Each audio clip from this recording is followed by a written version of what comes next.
మత్తయి సువార్త 21వ అధ్యాయము మొదటి 13 వచనాల వరకు మనం నేర్చుకోవటం జరిగింది. అందులో మరి పస్కా ఆ పండుగకు సంబంధించి దానిని బేస్ చేసుకొని యేసుక్రీస్తు ప్రభుల వారు సేవా జీవితం, పరిచర్య జీవితం దాదాపు 3.5 సంవత్సరాల వరకు సాగింది అన్నటువంటి విషయాలు తెలుసుకోవటం జరిగింది. అలాగే యేసుక్రీస్తు ప్రభుల వారు మందిరాన్ని శుద్ధీకరించటం దేనికి సూచన అనేటువంటిది ఆలోచన చేస్తే, ఆయన పవిత్రమైన సార్వత్రిక క్రీస్తు సంఘము అనే సజీవమైనటువంటి మందిరాన్ని కట్టబోతున్నాడు. అందులో మనమే బలి అర్పణగా కావలసిన వారమై ఉన్నాము అన్నటువంటి విషయం ఛాయగా చెప్తున్నాడు అన్నటువంటి విషయం మనం చూస్తూ ఉంటాం. ఇకపోతే మరి ఆర్థికంగా స్తోమత లేనటువంటి వారికి కూడా వారు చేసినటువంటి అపరాధ పరిహారార్థమై, అంటే వాళ్ళు చేసిన పాపాలు పరిహారం దిశగా సాగుటకు వారి స్థాయిని అనుసరించే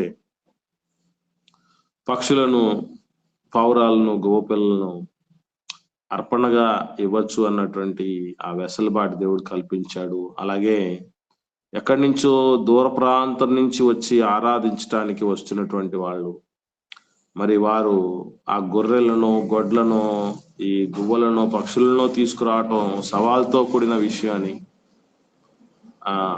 కాబట్టి మీరు రొక్కం మాత్రం తెచ్చుకుంటే దేవాలయ ప్రాంగణంలోనే వాటిని మీరు గువ్వలను, అదే ఇచ్చినటువంటి ఆ రూకలను తీసుకొని వాళ్ళు మనకు కావలసినటువంటి జంతువులను, పక్షులను ఇస్తారన్నటువంటి వెసలుబాటు దేవుడు కల్పించాడని మనం నేర్చుకోవటం అనేది జరిగింది. ఇక మత్తయి సువార్త 21వ అధ్యాయంలో 14వ వచనం నుండి 17వ వచనం వరకు ఉన్నటువంటి వాక్య భాగాలు మనం చక్కగా నేర్చుకునే ప్రయత్నం చేద్దాం ప్రియులారా. మత్తయి సువార్త 21వ అధ్యాయము 14వ వచనం నుండి నేను చదువుతున్నాను. గ్రుడ్డివారును, కుంటివారును దేవాలయంలో ఆయన యొద్దకు రాగా ఆయన వారిని స్వస్థపరచెను.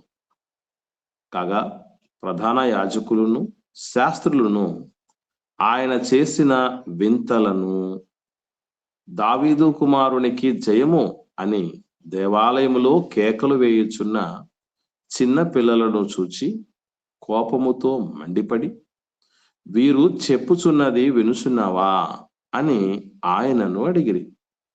అందుకు యేసు, వినుచున్నాను.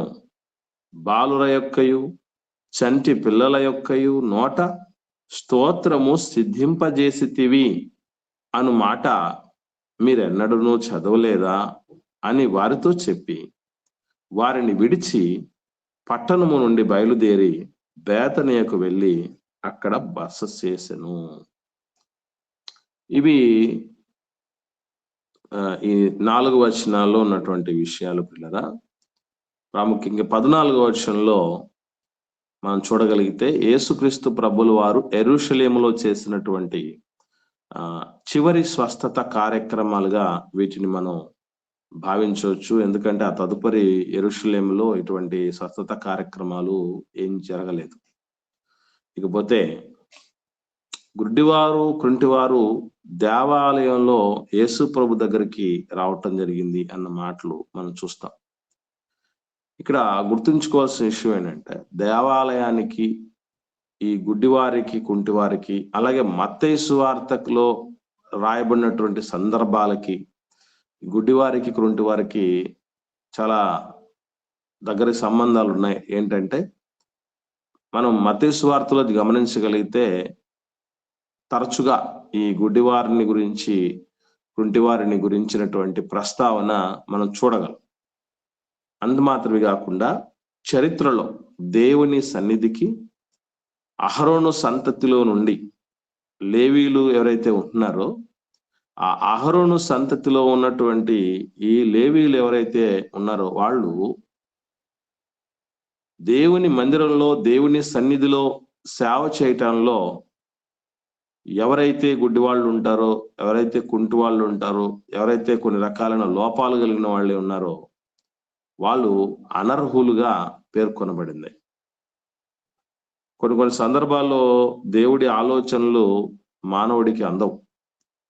ఎందుకనంటే ఇప్పుడు మనకు అంగవైకల్యం కలిగినటువంటి వాళ్ళకి ప్రభుత్వ ఉద్యోగాల్లో, అలాగే పెన్షన్స్ లో, గవర్నమెంట్ స్కీమ్స్ ఏవైతే ఉన్నాయో వాటిల్లో ఏముంటుందండి? రాయితీ ఉంటుంది. వాళ్ళకు ఒక ప్రియారిటీ ఉంటుంది. Very good sister. వాళ్లకు ఒక ప్రత్యేకమైనటువంటి వెసులుబాటు అనేటటువంటిది ఉంటుంది. ఈవెన్ మాకు ట్రాన్స్ఫర్స్ టైంలో టీచర్స్ ట్రాన్స్ఫర్స్ అనేది ఒక పెద్ద పండగ లాంటి ప్రక్రియ. ఎందుకంటే లక్షల మంది స్థానచలనం, అంటే ఉన్నటువంటి ప్లేస్ లో నుంచి వేరే ప్లేస్ కి వెళ్ళటం, వేరే ప్లేస్ లో ఉన్న వాళ్ళు ఆ ప్లేస్ లోకి రావటం అనేటువంటి కార్యక్రమాలు జరుగుతాయి. ఇందులో ఫస్ట్ ఎవరి కౌన్సిలింగ్ జరుగుతాయంటే ఈ హ్యాండిక్యాప్డ్ అన్నటువంటి ఎవరైతే ఉన్నారో, దివ్యాంగులు అని చెప్పబడతారు చూసారా, అటువంటి వాళ్ళకే ఫస్ట్ ప్రియారిటీ ఇచ్చి, పాయింట్స్ ఇచ్చి, కౌన్సిలింగ్ ఇచ్చి, వాళ్ళు కోరుకున్న తర్వాతే మిగిలినటువంటి వారు కోరుకునేటట్టు చేస్తాడు. కానీ దేవుడే ఎలాంటి ఆలోచనలు చేస్తున్నాడో, కొన్ని ఎందుకు అలా చేశాడు అనేది మనం ఆలోచన చేయాలి. ఎందుకనంటే అలాంటిది మనం యోచన చేయకపోతే మనకి ఏమనిపిస్తుందంటే, మరి దేవుడి మీద గవర్నమెంటే చాలా బాగా చక్కగా ఆలోచించినట్టుంది, వాళ్ళ గురించి ఎక్కువగా కేర్ తీసుకున్నట్టుంది, మరి దేవుడికి ఎందుకు ఉన్నది ఇటువంటి మనసు అని మనకు అనిపిస్తుంది. చూద్దాం ఏం జరిగిందో. లేవీకాండం 21వ అధ్యాయం 17వ వచనం నుండి 20వ వచనం వరకు చూద్దాం. నేను చదువుతాను, ఎక్కువ వచనాలున్నాయి కనుక. లేవీకాండము 21వ అధ్యాయము 17వ వచనం నుండి 20వ వచనం వరకు. నీవు అహరోనుతో ఇట్లను, నీ సంతతి వారిలో ఒకనికి కళంకము ఏదైనను కలిగిన ఎడల అతడు తన దేవునికి ఆహారము అర్పించుటకు సమీపింపకూడదు. ఎలైనగా ఎవని యందు కళంకముండునో వాడు గ్రుడ్డివాడే గాని, కుంటివాడే గాని, ముక్కిడివాడే గాని, విపరీతమైన అవయములు గలవాడే గాని, కాలైనను చెయ్యైను విరిగినవాడే గాని, గూనివాడే గాని, గుజ్జువాడే గాని, కంటిలో పువ్వు గలవాడే గాని, గచ్చిగలవాడే గాని, చిరుగుడు గలవాడే గాని, వృషణములు నలిగినవాడే గాని సమీపింపకూడదు. ఇంకా యాజకుడైన అహరోను సంతానములో కళంకము గల ఏ మనుషుడును యెహోవాకు హోమ ద్రవ్యములను అర్పించుటకు సమీపింపకూడదు. అతడు కళంకము గలవాడు, అట్టివాడు తన దేవునికి ఆహారం అర్పించుటకు సమీపింపకూడదు. గమనించండి 21వ వచనం వరకు. సో ఇందులో మనం దేవుడు ఎందుకు ఇటువంటి నిర్ణయం తీసుకుని ఉంటాడు, కారణం ఏమై ఉంటుంది? ఆయన పని చేయటానికి, ఆయన సేవ చేయటానికి ఈ అవయవ లోపాలు కలిగినటువంటి వాళ్ళు అనర్హులని మాట్లాడటం జరిగింది. దానికి కారణం ఏమై ఉంటుందంట? మరి గవర్నమెంటే కాస్త బాగా చక్కగా లిబరల్ గా, ప్రేమగా, కరుణగా, జాలి చూపిస్తూ వాళ్ళ పట్ల ఒక దృష్టి సారించినటువంటి వాళ్ళుగా ఉంది కదా. దేవుడేంటి అసలు దేవుడి సన్నిధిలోనికి రాకూడదు, వాళ్ళు ఇటువంటి దైవ కార్యక్రమాలకు వాళ్ళు ఏదైతే యాజకత్వం చేస్తున్నారో దానికి అనర్హులని మాట్లాడుతూ ఉంటున్నాడు. దీన్ని మనం ఎలా సమర్థిస్తాం? దేవుడిని ఎలా సమర్థిస్తాం? ఎలా మనం అర్థం చేసుకుంటాం? ఒకవేళ ఎవరన్నా అడిగారు అనుకుందాం ప్రశ్న, దీనికి మనం జవాబు ఏం చెప్తాం? మీకు తెలిసినటువంటివి దయచేసి పంచుకోండి.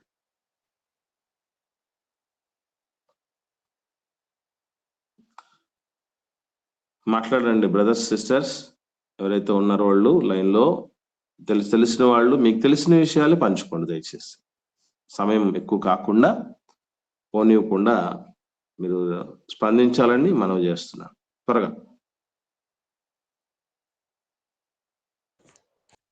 యాజకత్వం సేవలో ఫిజికల్ యాక్టివిటీస్ కూడా ఉంటాయి కాబట్టి ఫిజికల్ గా ఫిట్ ఉన్న వాళ్ళైతేనే ఆ పనులు చేయగలరు. తమ్ముడు రైట్. ఈ యాజకత్వపు కార్యక్రమాల్లో ఫిజికల్ గా అంటే శరీరంతో, అవయవాలతో చేసేటటువంటి పనులు ఉంటాయి. కాబట్టి అటువంటి వాటికి 100% ఉండాలి. ఈ ఫిట్నెస్ అనేది మోస్ట్ ఇంపార్టెంట్ అనేటువంటి విషయం రైట్. అదొక వ్యాలిడ్ విషయం. ఎందుకనంటే కాలు లేని వాడు ఏం ఆడకూడదు? కాళ్ళు లేనివాడు కబడ్డీ ఆడకూడదు, అంతే కదా? కాళ్ళు లేనివాడు కబడ్డీ ఎట్లా ఆడతాడు? అంటే కొన్ని పరిస్థితులకు, కొన్ని పనులకు ఆ లోపాలు ఉండగలిగితే ఎవరేం చేయలేరు, వాళ్ళని అన్ఫిట్ గానే పంపిస్తారు.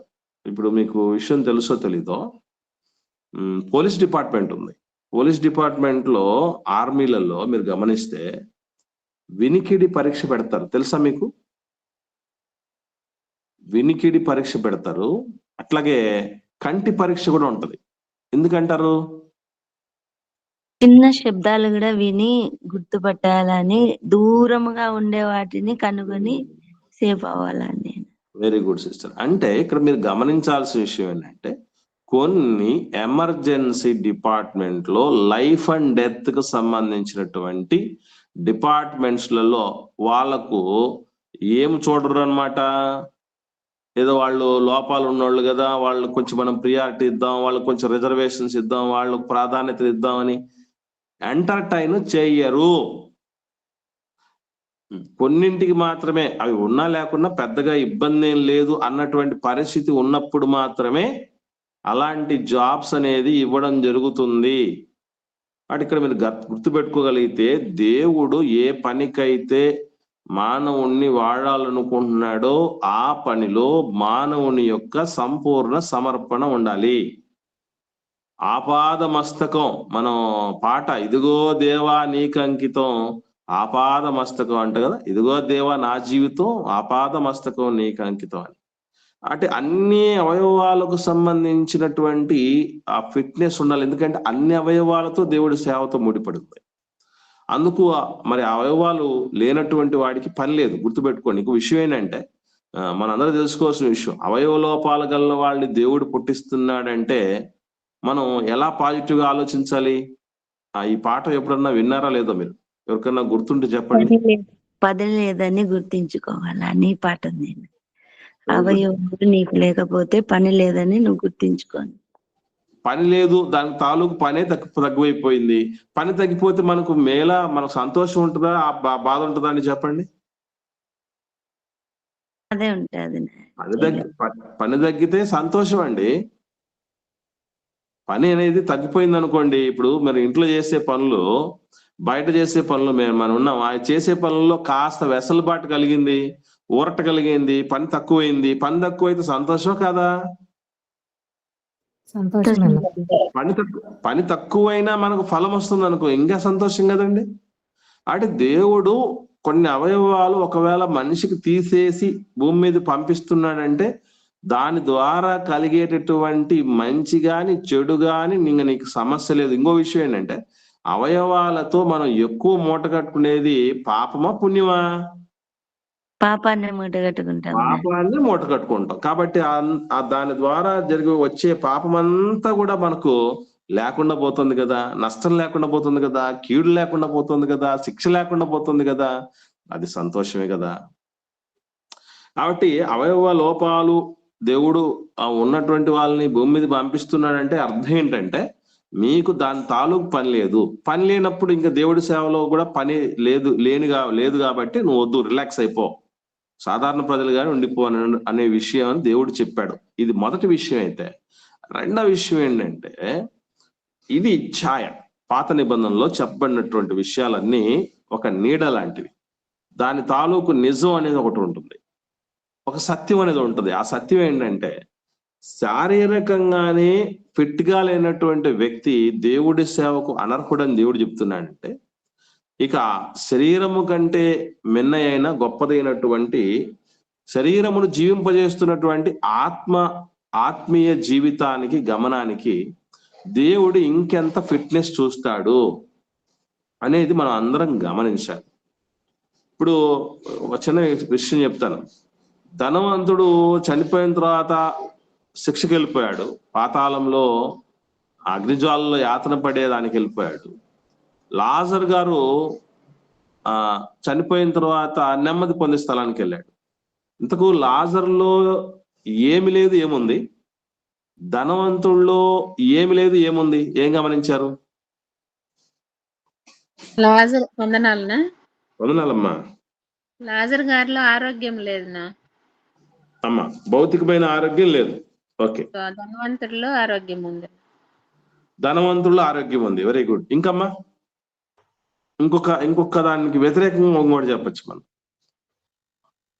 ఆత్మీయంగా లాజర్ దేవుని యందు భక్తులు కలిగి ఉంది.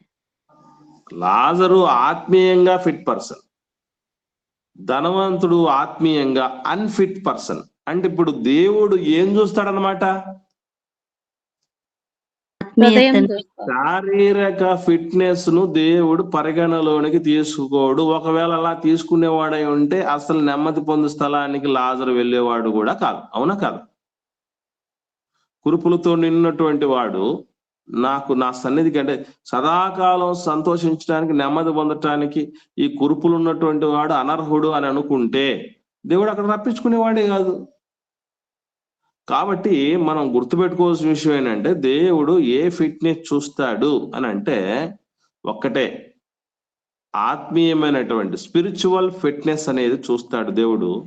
దానికి సంబంధించినటువంటి చాలా పారామీటర్స్ ఉన్నాయి, చాలా అంశాల్లో ఆయన చెక్ చేస్తాడు. అది మనం ఇంకొకసారి నేర్చుకుందాం. ఏది ఏమైనా ఇప్పుడు మన ప్రశ్న ఏంటంటే, ధర్మశాస్త్రం కొనసాగుతున్న కాలమే కదా యేసుప్రభు జీవించిన కాలం. ఆయన చనిపోయిన తర్వాత కదా కొత్త నిబంధన ఫోర్స్ లోకి వచ్చింది. కాబట్టి ఆయన బతికి ఉండగా, ఆయన పరిచయం చేస్తూ ఉంటుండగా, ఆయన సంచరిస్తూ ఉంటుండగా, ఆయన బోధలో ఉంటుండగా జరిగినటువంటి సంఘటన కదా. మరి ఈ గుడ్డి వాళ్ళు ఎలా మందిరంలోకి రాగలిగారు?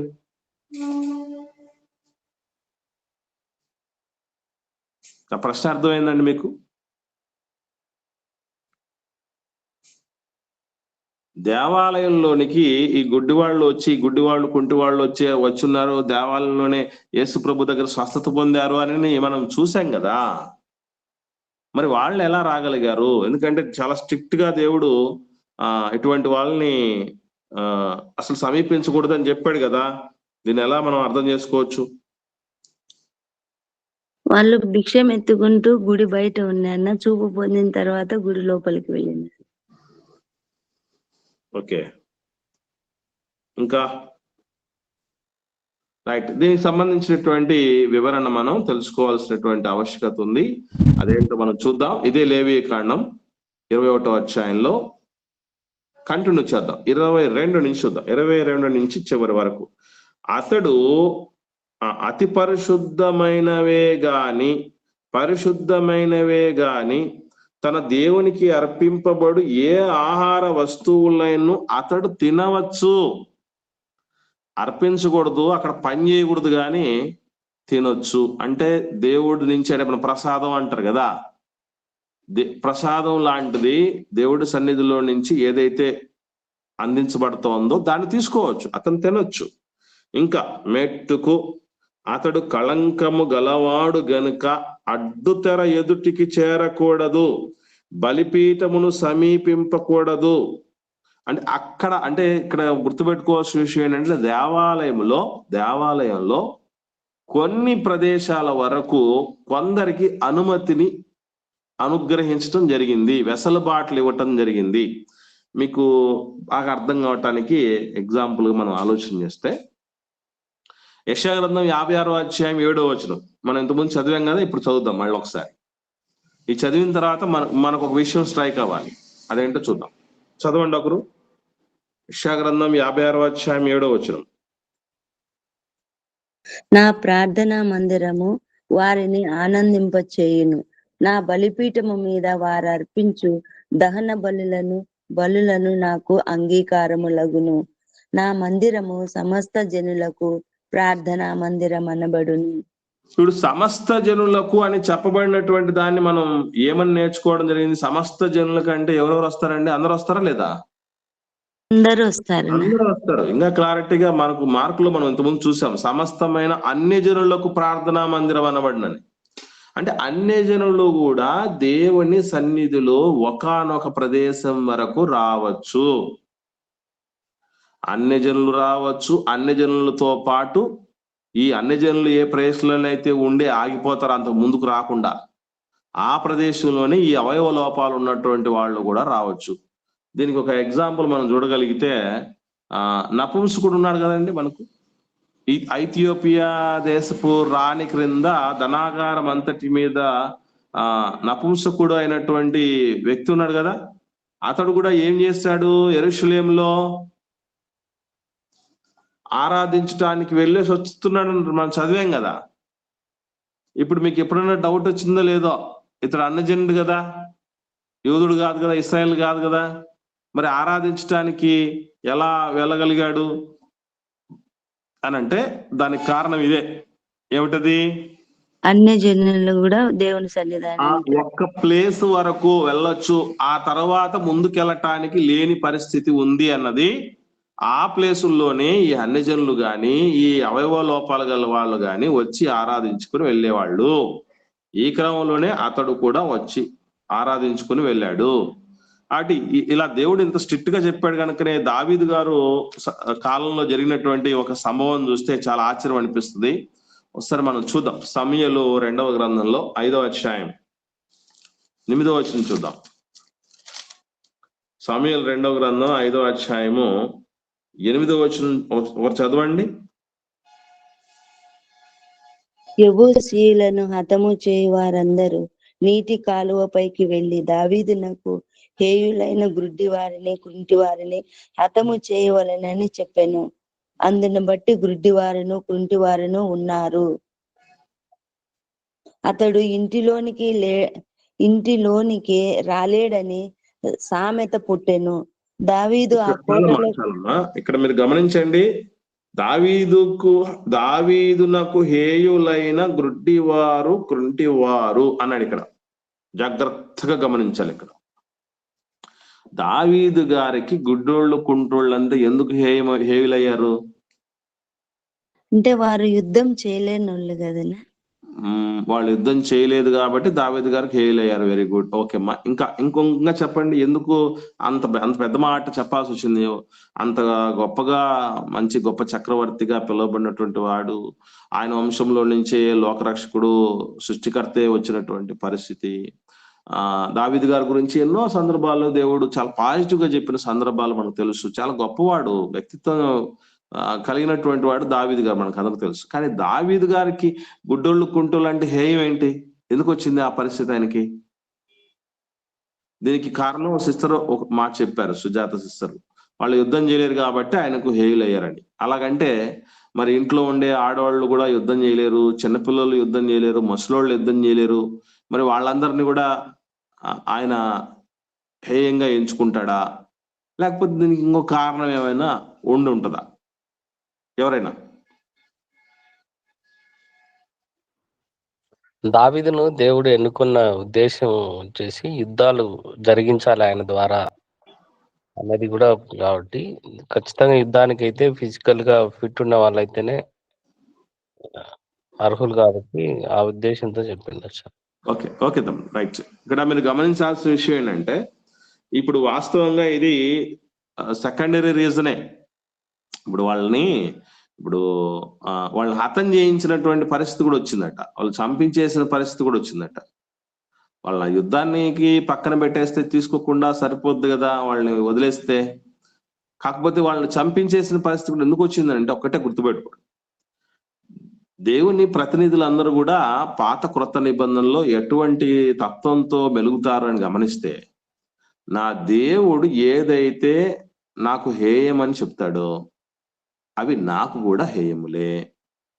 నా దేవుడు ఏదైతే తనకు ప్రియములు అని చెప్తాడో అవి నాకు కూడా ప్రియములే.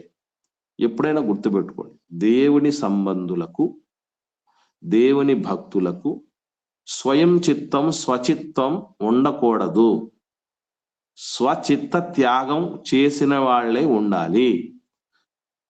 ఆయనను నా ఇష్టం కాదు, నేను నా ఇష్టం నెరవేర్చటకు నేను రాలేదు అనే పరిస్థితి ఆ టాప్ మోస్ట్ స్టేజ్కి వెళ్ళాలి. అది అంటే ఈ రోజు చాలా మంది దేవుని బిడ్డలు ఏమని మాట్లాడుతూ ఉంటారో తెలియకునే మనసులో ఉన్నటువంటి విషయాలు బయట పెడుతూ ఉంటారంటే, నాకు అది ఇష్టం లేదండి.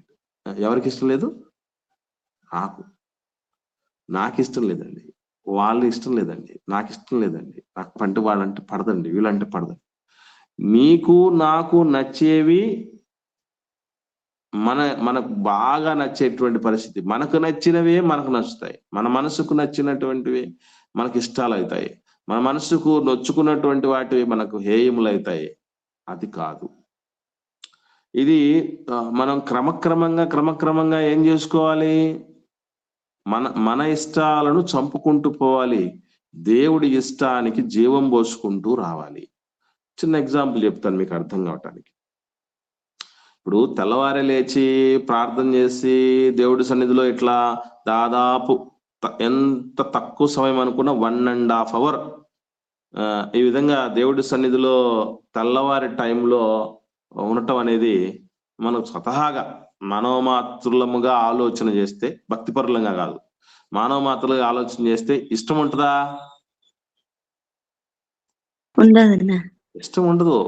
ఏది ఇష్టం ఉంటుంది అంటే బాగా చక్కగా పొద్దెక్కేంత వరకు నిద్రపోవటం అనేది చాలా మందికి ఇష్టమైనటువంటి కార్యం. నాకు ఈ నిద్ర అనేది ఇష్టం లేదని నేను ఎవడనే చెప్తాడు ప్రపంచంలో? అంత మాత్రమే కాదు, దేవుడి సన్నిధికి రావటం కానీ, శరీరాన్ని ఇవ్వటం కానీ, ఇప్పుడు నెల దేవుడి భాగాన్ని తీసి ఇచ్చేవాళ్ళు ఉంటారు. అది మానవ సహజంగా ఆలోచన చేస్తే సులభం అనిపిస్తుందా, కష్టం అనిపిస్తుందా? కష్టం అనిపిస్తుంది. ఇది ఇంకొక దానికి ఉపయోగించుకోవచ్చు అన్నట్లు కదా అని అనిపిస్తుంది కదా సిస్టర్. కానీ ఇక్కడ మీరు గమనించగలిగితే దావీదు గారు ఎందుకు అంటే, కొన్ని సందర్భాల్లో దేవుడు తీసుకోమన్న నిర్ణయాలు ఎలా ఉంటాయంటే, దేవుడేంట్రా ఇంత దయనీయంగా నిర్ణయం తీసుకుంటున్నాడు, ఆయనకు జాలి లేదా, ఆయనకు కరుణ లేదా, ఆయనకు ప్రేమ లేదా, ఇవన్నీ అనుకుంటూ ఉంటారు. అవి కాదు. దేవుడు ఏదైనా ఒక డెసిషన్ తీసుకొని నువ్వు ఫాలో అని అన్నాడంటే ఇంకా వాటి గురించి మనం ఏం ఆలోచన చేయాల్సిన పని లేదు, దూకటమే. గుడ్డిగా దేన్ని నమ్మకూడదు అంటారు కదా, నాకు బాగా నచ్చినటువంటి విషయం అది. గుడ్డిగా దేన్ని నమ్మకూడదు అంటారు, కానీ దేవుణ్ణి మాత్రం గుడ్డిగానే నమ్మాలి. అమ్మ నాన్నల్ని గుడ్డిగా నమ్మామా మనం ఇప్పటిదాకా? లేకపోతే మొత్తం అన్ని రకాలైన టెస్టులు పెట్టి నమ్మామా? గుడ్డిగానే నమ్మినాం. అమ్మ నాన్న ఎవరు ఏదైతే వాళ్ళు పెడుతున్నది, ఏ రోజైనా డౌట్ వచ్చిందమ్మా మనకి ఎప్పుడైనా? చిన్నప్పటి నుంచి ఇప్పుడు దాకా తిండి పెడుతున్నారు అనుకుందాం, డౌట్ వచ్చిందా? ఒకవేళ ఏమైనా దీంట్లో విషం పెట్టి చంపేస్తారేమో అని ఎప్పుడైనా డౌట్ వచ్చిందా మనకి? రాదు. పోనీ మన పిల్లలకు మనం పెడుతున్నప్పుడు మన పిల్లలకు మన మీద ఏమైనా డౌట్ వచ్చిందా? రాదు. అంటే మనము మన సొంత వాళ్ళని ఎట్లా నమ్మాలంటే గుడ్డిగా నమ్మేసేయాలి, అంతే. That's it. అలా నమ్మితేనే కరెక్ట్ గా ఉంటది ఏదైనా సంబంధం. మరి ముఖ్యంగా దేవుడి దగ్గరకు వచ్చేసరికి ఏది మాట్లాడకూడదు, ఏది ఆలోచన చేయకూడదు. నా దేవుడు సై అంటే సై, నై అంటే నై. నా దేవుడికి ఇష్టం లేదు, నాకు ఇష్టం, నా చిత్తాలతో సంబంధం లేదు. నా తండ్రికి ఇష్టం లేనిది నాకు ఇష్టం. అంత గొప్ప వ్యక్తిత్వంలోనికి మానవుడు వెళ్ళగలగాలి. ఈ దావీదు గారి విషయంలో మనకు అది మనం చూడగలం. తర్వాత అందును బట్టి గుడ్డివారు కుంటివాళ్ళు ఇంట్లో ఉన్నారు, దావీదు రాలేడు. ఎందుకంటే దావీదుకు హేయులు కదా వాళ్ళు, కాబట్టి ఇంట్లో గుడ్డోళ్ళు కుంటోళ్ళు ఉన్నారు, ఆయన్ను రానియొద్దు, హేయమైనటువంటి వాటిని దగ్గరికి రాం కదా మనం. అలా సామెత కూడా పుట్టిందట. సరే, ఎందుకు అలాగ వచ్చిందని అంటే, దేవుడు ఆనాడు చెప్పాడు కనుక వాళ్ళు ఈ విధంగా అనర్హులైనటువంటి పరిస్థితి, లోపాలు కలిగినటువంటి వాళ్ళు అర్హులు కాదు అన్నటువంటి పరిస్థితి ఏదైతే ఉందో దాన్ని బట్టి ఇంకా గుర్తు పెట్టుకోవాల్సిన మరొక ప్రాముఖ్యమైన విషయం ఏంటంటే, దావీదు గారిని మనం ఈ కోణంలోనే మాత్రమే కాకుండా తన స్నేహితుడు ఉన్నాడు, ప్రాణ స్నేహితుడు. దావీదు గారి ప్రాణ స్నేహితుడు ఎవరండి? జోనాథాన్. ఇంగ్లీష్ లో జోనాథాన్ అంటారు, తెలుగులో యోనాతాను అంటారు. యోనాతానికి ఒక కుమారుడు ఉన్నారండి. ఎవరైనా? మెఫీబోషెతు కదా. ఆయన ఎలాంటి వాడు? కుంటివాడు. మరి కుంటివాడు దేవుడికి ఏమన్నప్పుడు తన కుమారుల్లో ఒక్కడిగా ఎంచి తన బల్ల దగ్గరే పెట్టి తన తాత యొక్క ఆస్తి ఏదైతే సౌలు గారి ఆస్తి ఉందో ఆ ఆస్తి అంతా అతనికి వచ్చేటట్టు చేయటం జరిగింది. ఇదెందుకు? ఇచ్చిన మాటను బట్టి ఆయన అట్లా చేశాడు. అంటే ఎవరికైతే మనం మాట ఇచ్చి ఉన్నామో వాళ్ళని ఆ మాట నిలబెట్టుకోవాలన్నటువంటి దాని మీద దృష్టి సారించాలి, కానీ ఇతడు అర్హుడా కాదా అని కాదట. గుర్తుంచుకోండి. అంటే ఇలాగా ఎన్నో మంచి క్వాలిటీస్ ఆ మహనీయుల్లో ఉన్నాయి దావీదు గారిలో.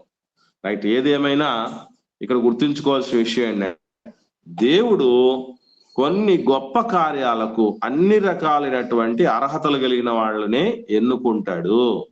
ఆ అర్హతలు ఎప్పుడైతే మనిషి, ఎందుకనంటే ఆ అర్హతలు ఉన్నటువంటి వాడి సేవే, పరిచర్యే, వాడి యొక్క భక్తి జీవితమే తనకు, తన కుటుంబానికి, తన చుట్టూ ఉన్న వారికి ఆశీర్వాదకరం అవుతుంది.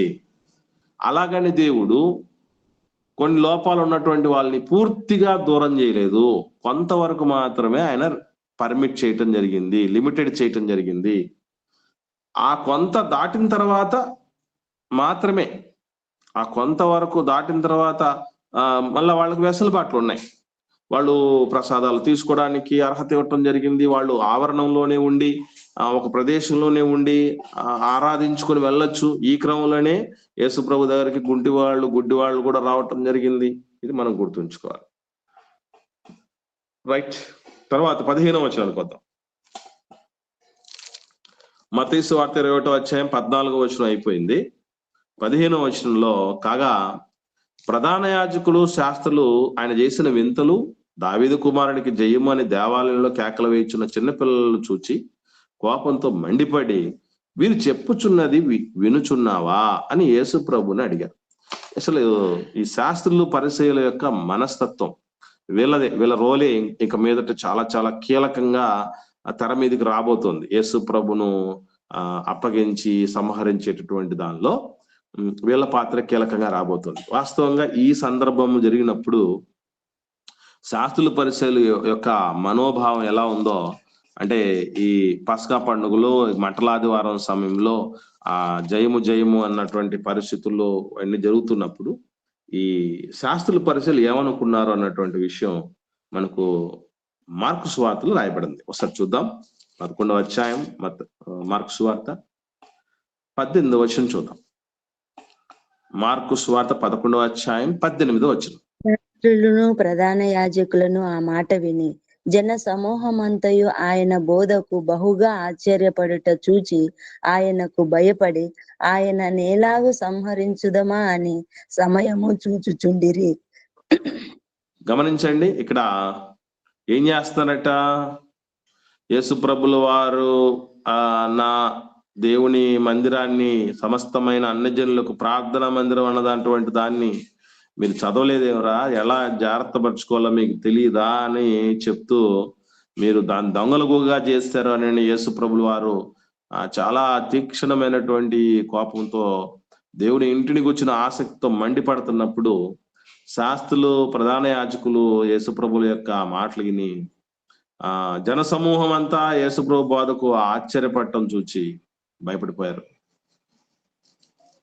అంటే భయపడిపోవటం అన్నది ఇక్కడ గమనించండి, రెండు రకాలైన భయాలు ఉంటాయండి. మంచి భయం, చెడ్డ భయం అని. భయపడ్డం, ఇక్కడ శాస్త్రులు పరిశీలు భయపడ్డారే, ఇది ఏ భయం అంటారు? మంచి భయమా, చెడ్డ భయమా? భయమే. ఎందుకంటే మారడానికి కాదు వాళ్ళు భయపడింది, మారడానికి కాదు, మారాగా ఉండటానికే, చేదుగాని ఉండిపోవటానికే వాళ్ళు భయపడ్డారు. కాబట్టి ఇటువంటి భయాలు మనిషి ఉండకూడని భయాలు, మనిషికి ఉండకూడని భయాలు ఇవి. మార్పు చెందటానికి భయపడే వాళ్ళు చాలా మంది ఉంటారు, మీకు తెలుసో తెలీదు. దేవుడి సత్యవాక్కులకు అనుగుణంగా బతుకులు మొత్తం మార్చుకోవటానికి ఎల్లవెల్ల సిద్ధంగా ఉండాలి. ఇప్పుడు సౌలు రాజు మనకు పౌలు గారు సౌలుగా ఉన్నప్పుడు ఆయన నమ్మిన సిద్ధాంతం ఏంటి, దేనికోసం ఆయన ప్రాకులాడాడు, దేనికోసం అందరిని చెరసాల్లో వేయించాడు, దేనికోసం ఆడవాళ్ళ మగవాళ్ళ చిన్నపిల్లలని చూడకుండా ఆయన ఉన్మాదంతో రగిలిపోయాడు, వాళ్ళని చంపించేయడం జరిగింది. ఇప్పుడు ఉన్న పాటున ఇదంతా మానుకొని లెంపలేసుకుని యేసు ప్రభువే రక్షకుడు దేవుడు అని లోకానికి చాటాలంటే, అంటే మార్పు కోసం, దేవుడు అనుకున్న మంచి మార్పు కోసం సిద్ధపడి మొత్తం టోటల్ గా లైఫ్ స్టైలే మార్చుకోవడానికి సిద్ధపడ్డాడు చూసారా, అది మంచి భయం. అంతేగాని దేవుడు చెప్పినటువంటి విషయాలను మనం ఎంతో కాలంగా మనం ఇట్లా ఫాలో అవుతున్నాం కదా, దీన్ని మానేస్తే అట్లాగా అని భయపడుతూ ఉంటారే, అది చెడ్డ భయం. కాబట్టి మంచి మార్పు కోసం, దేవుడు కోరిన మార్పు కోసం దేనినైనా మనం మార్చుకోవటానికి సిద్ధపడుతున్నాం అంటే అది మంచి భయం. ఎందుకంటే నేను మారకపోతే లోకాన్ని ఎలా ప్రభావితం చేయగలను, ఇతరులు ఏం మార్చగలను, నా దేవుడి సన్నిధిలో నేను మరలా ఎలా నిలవగలను అన్నటువంటి భయం మనలో ఉంటుంది. చాలా మంచిది. అంతేగాని మార్పుకు భయపడిపోయేటువంటి పరిస్థితి మనం మంచిది కానే కాదు పిల్ల. అందుకే ఎప్పుడు దేవుడి సన్నిధికి వచ్చినా కూడా, నాయన నువ్వు ఏ రీతిగా మలుస్తావో మారుస్తావో, నీ చేతిలో నేను ఒక ముద్దని, నువ్వు ఏ రూపానికైనా మార్చేసుకో, మలచేసుకో నాయన అని మనం సరెండర్ అయిపోవటానికి రావాలి. అంతేగాని మన మైండ్ లో ఒకటి ఫిక్స్ అయిపోయి వస్తాం.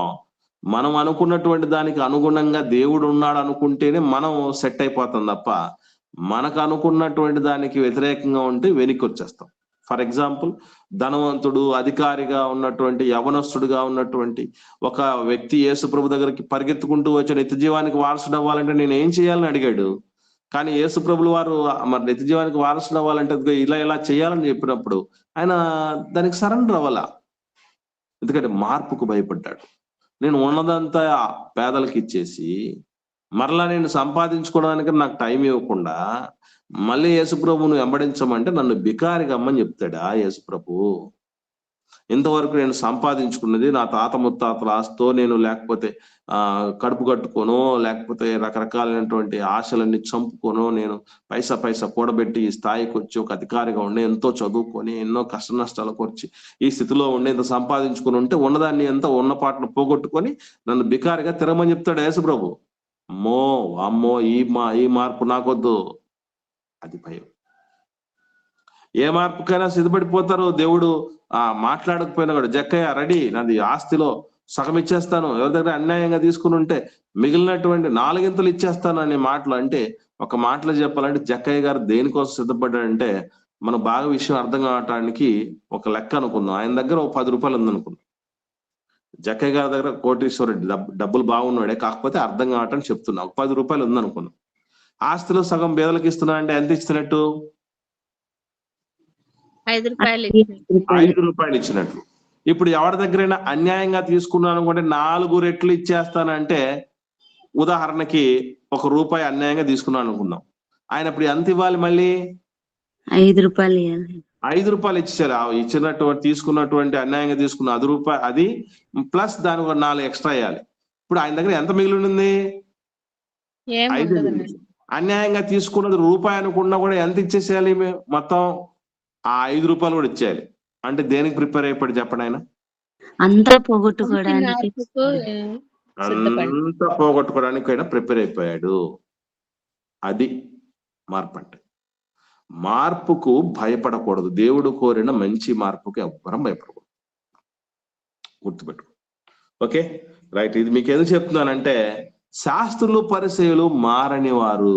అందుకే వాళ్ళు మార్పుకు, అంటే ఇంతకాలంగా మేము నమ్మినటువంటి దానిని ఇప్పుడు ఆయన తీసేసి నన్ను వెంబడించమంటాడేంటి? అసలు ఎవరైనా మమ్మల్ని ఎవడైనా ఫాలో అయ్యేటట్టు చేయాలి తప్ప మేము ఇంకొకరిని ఫాలో అవటమా? అది జరిగే పని కాదు అనుకునేటువంటి పరిస్థితి ఉంది. అందుకే వాళ్ళు భయపడిపోయారు. వీళ్ళకు ఏం తప్పుపడడానికి ఏం దొరకట్లా యేసుప్రభు దగ్గర. అందుకే ఆయన చేసిన స్వస్థతలు చూసి ఎందుకు ఆ స్వస్థపరుస్తావు అని కూడా అడిగినటువంటి సందర్భాలు లేకపోలేదు. ఏ అధికారం వాళ్ళు ఇవి చేస్తున్నాయని అడిగారు. తర్వాత ఇంకోటి, ఆ పిల్లలు కేకలేస్తూ ఉంటే ఎందుకయా వీళ్ళు ఇట్లా కేకలేస్తున్నారు? దేవుడి సన్నిధిలోకి వచ్చిన తర్వాత నీకు జయం ఏంటి? దేవుడికి కదా జయం. దేవుడికి రావాల్సిన ఘనత నువ్వు తీసుకుంటున్నావే. నువ్వు చెప్పలేవా వాళ్ళకి, తప్పు చేసినటువంటి వాళ్ళకి? ఇలా ఏదో ఒక రూపేణ యేసుప్రభుని తప్పు పట్టాలని చూసినప్పుడు యేసుప్రభుల వారికి జవాబు సరైనటువంటి రీతిలో ఇవ్వటం జరిగింది. అదేంటంటే 16వ వచనంలో, మత్తయి సువార్త 21వ అధ్యాయము 16వ వచనంలో యేసుప్రభుల వారు నువ్వు వినలేదా చదువు అని అన్నప్పుడు, యేసుప్రభుల వారు ఆయన అడిగినప్పుడు, అందుకు యేసు వినుచున్నాను, బాలుల యొక్కయు చంటి పిల్లల యొక్కయు నోట స్తోత్రము సిద్ధింపజేస్తివి అను మాట మీరెన్నడూ చదవలేదా? ఆల్రెడీ ఉంది కదయ్యా, ప్రవచనంలో ఉన్నది, నెరవేరింది. కీర్తనల గ్రంథం 8వ కీర్తన 2వ వచనం చూడండి. కీర్తనల గ్రంథం 8వ కీర్తన 2వ వచనం. 8లో 12 లేదన్నా. 8 12 కాదమ్మా, అనేది 2వ వచనం అమ్మా. 2 శత్రువులను పగ తీర్చుకొని వారిని మాన్పివేయుటకై నీ విరోధులను బట్టి బాలుర యొక్కయు చంటి పిల్లల యొక్కయు స్తుతుల మూలమునను నీవు ఒక మార్గమును స్థాపించి ఉన్నావు, దుర్గమును స్థాపించి ఉన్నావు. ఇక్కడ గమనించండి, కీర్తన గ్రంథంలో చెప్పబడినటువంటి ఈ మాట మీరు చదవలేదా? మరి మీరు శాస్త్రులు కదా, ప్రధాన యాజకులు కదా, మరి మీరు ఆల్రెడీ చదవలేదా? బాలుర యొక్క చిన్నపిల్లల యొక్క నోట స్తోత్రము సిద్ధింపజేసి ఉన్నావా అని చెప్పినటువంటి ఆ ప్రవచనానికి నెరవేర్పే కదా నేను వచ్చింది అని యేసుప్రభుల వారు క్లారిటీగా అడుగుతున్నాడు. కాబట్టి ఈ మాట రేపు మనల్ని అడగకూడదు. అంటే మనం ఏమంటాం చెప్పండి? ప్రభువా నువ్వెందుకు రా, నువ్వు అట్లా బతకలేదు, నువ్వెందుకమ్మా ఇలా నువ్వు చెయ్యలేదు అని అంటే, ప్రభువా చదవలేదు ప్రభువా వినలేదు ప్రభువా ఎవరు చెప్పలేదు ప్రభువా అనే మాటలు మాట్లాడితే దేవుడు అస్సలు ఒప్పుకోడు. ఎందుకు తెలుసా? ఈరోజు ఈ టైంలో అయితే అస్సలు మనల్ని ఎక్కడా తప్పించుకోవడానికి లేదు. ఎందుకంటే మొత్తం ఎక్కడెక్కడో ఎవరెవరో రాసినటువంటి గ్రంథాలను జాగ్రత్త పరిచి, మీకు విషయం తెలుసో తెలియదండి, మొదటగా బైబిల్ గ్రంథాలు రాసినటువంటి వాటి మీదనే ఇప్పుడు కూడా వాటితోనే కొనాలనుకుంటే ఒక్క పుస్తకం కూడా మనం కొనలేం. అంటే ఇప్పుడు చర్మపు కాగితాలు, జంతువుల జంతువులను చంపేసి వేల రూపాయలు విలువ చేసే జంతువులు చనిపోయిన తర్వాత వాటి చర్మాలు తీసుకొని ఆ చర్మపు పై పొరల్లో నుంచి దాన్ని ఒక పేపర్ లాగా తీసేసుకొని దాని మీద రాసేవాళ్ళు. ఆ విధంగా అయితే ఒక్క పుస్తకం కొనాలి అంటే కోట్ల రూపాయలు విలువ చేసేది. ఎందుకంటే వాటన్నిటి చర్మాలు ఎన్ని కావాలి అన్ని వచనాలకి. ఇవన్నీ ఏమి లేకుండా దేవుడు చాలా ఫ్లెక్సిబుల్ గా మనం ఈజీగా కొనగలిగిన ఒక బిర్యానీకి పెట్టినటువంటి ఖర్చు కూడా కాదు బైబిల్ కొనాలంటే. అంత ఫ్లెక్సిబుల్ గా ఇవ్వడంతో పాటు సంఘం ఇచ్చి, సహవాసం ఇచ్చి, ప్రతిదీ కూడా కూలంకషంగా మొత్తం నేర్పిస్తూ ఉన్నటువంటి పరిస్థితుల్లో పలానది నాకు తెలియదు అని అంటే దేవుడు అనే మాట ఏంటంటే, నీకు చెప్పలేదా? ఈ దైవజనుడు నీకు చెప్పలేదా? పోనీ నువ్వు చదవలేదా? బైబిల్ ఎందుకు ఇచ్చాను తల్లి, బైబిల్ ఎందుకు ఇచ్చాను నాయనా నీకు? ఇదే అడుగుతాడు దేవుడు. నువ్వు పలానది ఎందుకు చేయలేదు అని అంటే, నేను చదవలేదు, నేను వినలేదు, నాకు ఎవరు చెప్పలేదు అనే మాట పొర్రపాటును కూడా ఎవరు చెప్పకండి. చెప్పినా కూడా అది చెల్లుబాటే కాదు, గుర్తుంచుకోండి. అటు ఇదే ప్రశ్న మనల్ని కూడా అడిగే రోజుల్లో వచ్చినప్పుడు జాగ్రత్త పడాలి మనం. ఇకపోతే 17వ వచనం చూద్దాం. వారిని విడిచి పట్టణము నుండి బయలుదేరి బేతనియకు వెళ్ళి అక్కడ బస్సు. మనకు తెలుసు బేతనియ చాలా దగ్గరగా ఉన్నటువంటి ప్రదేశం యెరూషలేంకి. చాలా కాలం, ఎక్కువ కాలం కొన్ని ప్రదేశాల్లో మాత్రమే యేసు ప్రభుల వారు పగలంతా పరిచర్య చేసి రాత్రి బస్ చేయటానికి, రెస్ట్ తీసుకోవటానికి, సహవాసంలో ఉండటానికి ఇష్టపడినటువంటి ప్రదేశాలు కొన్ని ఉన్నాయి. వాటిలో బేతనియా ఒకటి. బేతనియా ఎవరికి ప్రసిద్ధి అండి? మార్తా గారు, మరియ గారు, అలాగే లాజరు గారు, ఇద్దరు అక్క చెల్లెళ్ళు, తమ్ముడు యొక్క సహవాసం ఇల్లు ఉన్నటువంటి పరిస్థితి. సో అక్కడికి ఎందుకు వెళ్తాడు యేసు ప్రభుల వారు? అసలు మనం ఎక్కడైనా వెళ్ళినప్పుడు ఎక్కడికి పడితే అక్కడికి, ఎవరి ఇంటికి పడితే వాళ్ళ ఇంటికి వెళ్ళకూడదండి. ఇది నేను చెప్తున్న మాట కాదు. ఒకసారి చూద్దాం మత్తయి సువార్త 10వ అధ్యాయం. మత్తయి సువార్త 10వ అధ్యాయం 11 నుంచి 13 వచనాలు నేను చదువుతాను చూడండి.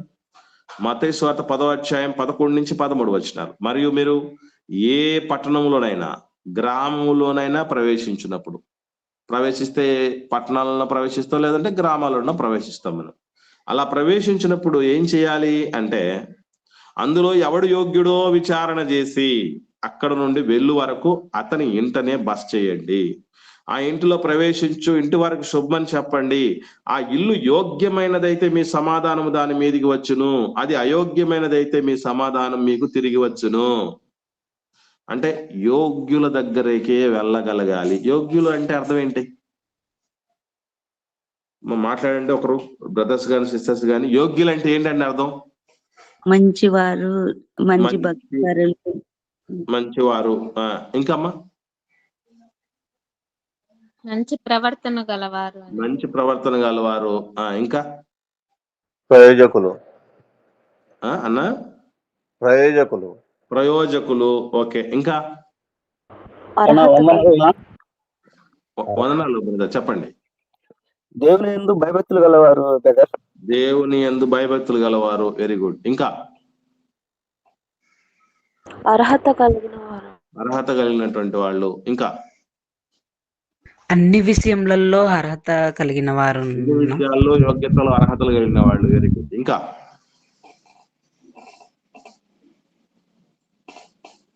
సురేష్. అర్హత కలిగిన వారే. పరలోకానికి వెళ్ళడానికి అర్హత కలిగిన వాళ్ళేమన్నా. ఓకే అమ్మా. ఇంకా ఇంకా మనకంటే నేను ఎందుకు ఇంకా ఇంకా అంటున్నానంటే, ఇంకా పర్ఫెక్ట్ ఆన్సర్ రాలేదు. మాటలు చెప్పాలంటే, దైవజనులను, దైవ ప్రతినిధులను, వాళ్ళ విలువను గుర్తించిన వాళ్ళు యోగ్యులు. ఇక్కడ సందర్భం మనం దగ్గర ఆలోచన చేయాలి. దైవ ప్రతినిధులు ఏం చేస్తారు అని అంటే, మీరు బాగా గమనించగలిగితే, ఖచ్చితంగా అన్నిటి మీద ఎక్కువగా వాళ్ళు అటు దేవుడి మీద, దేవుడు అప్పగించిన బాధ్యత మీద దృష్టి సారించి చాలా కోల్పోవడానికి సిద్ధపడతారు. చాలా మిస్ అయిపోతారు వాళ్ళు. నిజంగా అందరిలాగా వాళ్ళు సంతోషం పడలేరు. అందరిలాగా వాళ్ళు కొంచెం లిబరల్ గా, అంటే దేన్నైనా ఈజీగా చేసేటానికి వాళ్ళు సాహసించలేరు. ఎందుకనంటే నాకు బాధ్యత ఉంది, నన్ను చూసే వాళ్ళు ఉంటారు, నేను మాదిరిగా ఉండాలి, నేను జాగ్రత్తగా ఉండాలి, నేను బాధ్యతగా ఉండాలి, నేను నియమాలు నిష్ఠల్లో ఉండాలని వాళ్ళు ఎప్పుడు కూడా కష్టపడుతుంటారు. ఇప్పుడు పేతురు గారు, అపోస్తలు గాని, యేసుప్రభుల వారు గాని, నీతిమంతులు గాని, భక్తులు ఎవరైతే ఉన్నారో వాళ్ళందరూ పక్షంతోనే బతికారండి. అంత పక్షం ఎవరి కోసం అనుకుంటున్నారు? అన్ని కఠోరమైనటువంటి పరిస్థితులు అంత కోల్పోతున్నది ఎవరి కోసం అనుకుంటున్నారంటే, మన కోసమే. ఇంట్లో అమ్మా నాన్నలు అన్ని కోల్పోయి బిడ్డలు బాగుండాలని ఎలా అనుకుంటారు?